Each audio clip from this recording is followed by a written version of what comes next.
समय हुआ नहीं था, तो ब्रजवासी वृंदावन के विषय में ज्यादा कुछ जानते भी नहीं थे। अब क्या करें महाराज। अब भगवान कृष्ण जो है अपने इष्ट मित्रों के साथ बछड़े चराते चराते कुछ ज्यादा ही दूरी पे आ गए और उनके सखा महाराज चलने लगे तो उसी अघासुर के मुख को देख लिया, खुला हुआ मुख, और उसका मुख इतना बड़ा था महाराज की गुफा के जैसे प्रतीत होने लगा, गुफा के जैसे दिखने लगा।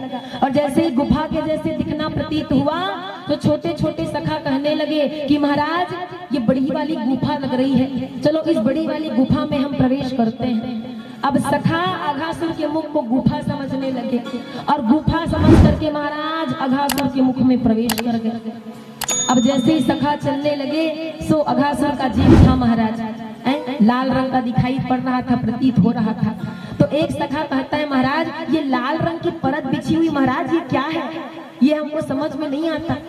तो दूसरा सखा बुद्धिमानी से उत्तर देते हुए कहता है महाराज क्या है ना, जो बढ़िया वाली गुफा होती है ना उसमें बढ़िया गुदगुदोदार गद्दो बिछे रहे हो महाराज, ये गद्दा है कहे। हाँ हमारी दादी ने हमको बताया था। तो सखाओं ने अघासुर के जीव को गद्दा मान लिया। अब लाल रंग का बिछा हुआ था महाराज। अब धीरे धीरे भीतर जाने लगे। अब अघासुर के बड़े बड़े दांत महाराज, सफेद रंग के पर। अब एक सखा पुनः पूछता है कि महाराज ये जो बड़ी बड़ी जो खूंटी दिख रही है क्या खूंटी है महाराज। तो दूसरा सखा पुनः बुद्धिमानी से उत्तर देता है महाराज ये खूंटी इसलिए टांगी गई है क्योंकि बड़े बड़े साधु महात्मा यहाँ आते हैं और साधु महात्मा आकर के अपना जो सामान लेकर के आते हैं ना, थैला झोला झंकड़, उसको यही खूंटी में लटका देते हैं और बढ़िया भीतर में जाकर के बढ़िया भजन करते हैं महाराज, समाधि लगाते हैं। मेरी दादी मुझे रोज रात में कहानी सुनाती है, तो साधु संतों का कहानी सुनाती है, तो कहानी में मैं सुना हूँ। और जैसे सखाओं ने कहा तो बोले हाँ महाराज जी खूंटी है कहे। अब अघासुर के दांत को खूंटी समझ लिए। अब धीरे धीरे करके प्रवेश करते जा रहे हैं भीतर की ओर। अब भगवान कहते हैं महाराज तुमको जिसको गद्दा कह रहे हो, खूंटी कह रहे हो, ये कोई गद्दा खूंटी नहीं है, ये अघासुर का मुख है, पाप का मुख है, इसके भीतर प्रवेश करने से बचो, रुको। लेकिन इष्ट मित्र है महाराज, अपने मन के मुताबिक कर रहे हैं, भगवान की बात सुने नहीं, कहते लाला तू वहीं खड़ी रहे, हम भीतर से गुफा को घूम के आते महाराज, तुम बैठे रहो यहाँ। अब सखा जो है भीतर प्रवेश कर गए। अब जैसे ही सखा भीतर प्रवेश किए तो अघासुर देख रहा है, अरे जिसको खाने आया हूँ वो तो आ नहीं रहा और जिसको नहीं खाना चाहता हूँ वो गद्दा खूंटी करके धीरे धीरे प्रवेश करके जा रहे हैं। अब बाल कृष्ण देखे कहते हैं अब तो कुछ करना पड़ेगा महाराज। भगवान धीरे धीरे करके अघासुर के मुख में भीतर में प्रवेश कर गए। देखिए अपने भक्तों को बचाने के लिए भगवान पाप के मुख में भी प्रवेश कर जाते हैं। अघासुर कौन है? पाप का स्वरूप है, पाप का मूर्तिमंत प्रतीक है, उनके भीतर प्रवेश कर गए महाराज। जैसे भीतर प्रवेश किए तो अघासुर कहे बन गई बात, इसी को तो मैं खाने आया था। अघासुर ने मुख को टप से बंद कर लिया और जैसे ही अघासुर ने मुख को बंद किया तो अघासुर भगवान के स्वभाव को भी नहीं जानता। भगवान चींटी जितना छोटा बनना भी जानते हैं और पहाड़ जैसा ऊंचा उठना भी जानते हैं। अड़ोर अड़ियान और महतो महियान, छोटा बनते हैं तो भगवान बड़े भी बन जाते हैं।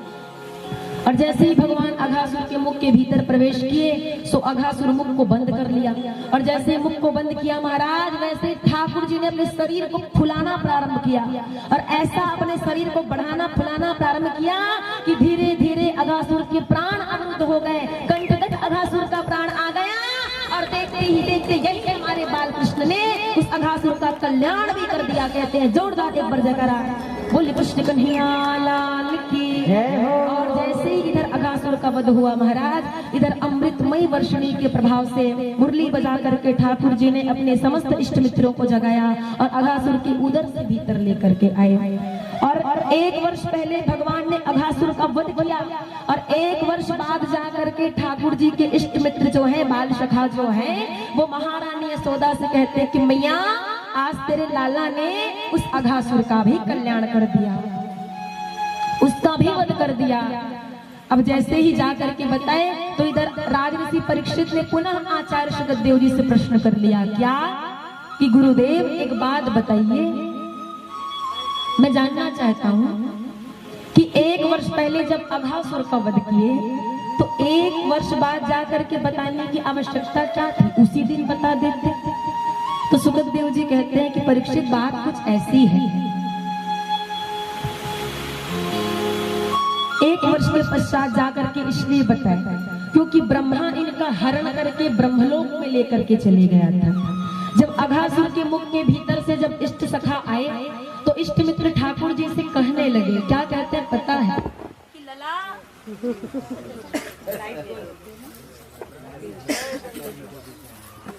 जय राम बोलो श्री राम जय राम जय जय राम बोलो श्री राम जय राम जय जय राम बोलो श्री राम जय राम जय जय राम मंगल भवन अमंगल हारी मंगल भवन अमंगल हारी उमा सहित यह जपत पुरारी उमा बोलो श्री राम जय जय राम बोलो श्री राम जय राम बोलो श्री राम जय राम बोलो श्री राम जय राम। बोले बांके बिहारी जैसे ही अघासुर के मुख से इष्ट मित्र बाहर आए महाराज, तो लला जो है, लला को संबोधित करते हुए इष्ट मित्र कहते हैं कि महाराज हमें बड़ी